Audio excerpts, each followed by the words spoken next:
What's going on, everybody? If you have a charge-off or charge-offs on your credit report, this will probably be the best video you've ever watched on how to remove a charge-off. I've decided to move my focus more towards education and not worrying about scammers. Scammers are going to scam. Really nothing I can do about that. It is what it is.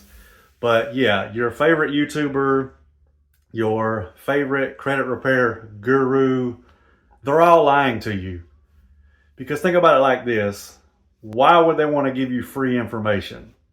Because they know it's not going to work and you're just going to come running to them. I don't work that way. I'm going to give you this free information and I hope it does work for you and you don't have to pay anybody a dime to fix your credit, because I'm all about helping people.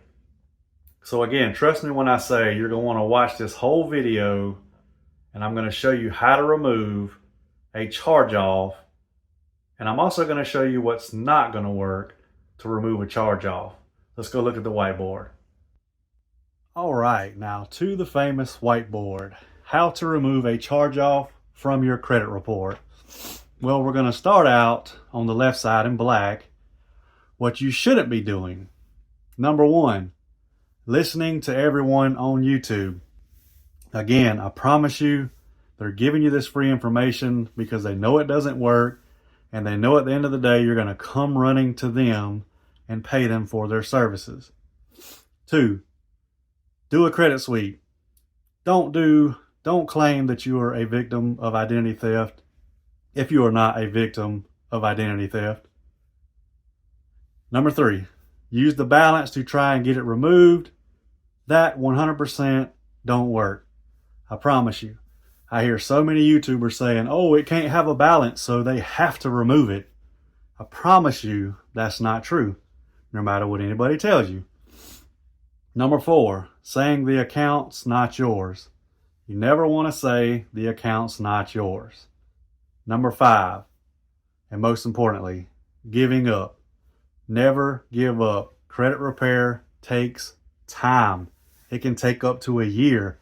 Sometimes it can take even longer than a year. What you should be doing. Disputing. Now these are factual reasonings. 1 through 5 are factional reasons. You should be disputing the first date of delinquency on the credit report. Number 2, you should be disputing the payment history. Number 3, you should be disputing the date last reported. Number 4, you should be disputing the date last paid. Number 5, you should be disputing the notice of dispute. So if you dispute that item and they don't put in the comment section that the consumer disputes this account, then they failed to put notice of dispute. And you can use that to get the item removed. Now, if you are using consumer laws, I'm going to give you 2 examples, and trust me, there's way more than this. But the first one is under 15 U.S. Code 1681 EB and 15 U.S. Code 1681 I-5. This account is in violation of not reporting 100% accurately. Trust me when I say that works. Number 2. Under 15 U.S. Code 1692J, furnishing certain deceptive forms, I am not participating in the collection of this alleged debt. Cease and desist ASAP. I promise you, this stuff will work. Is it guaranteed to work?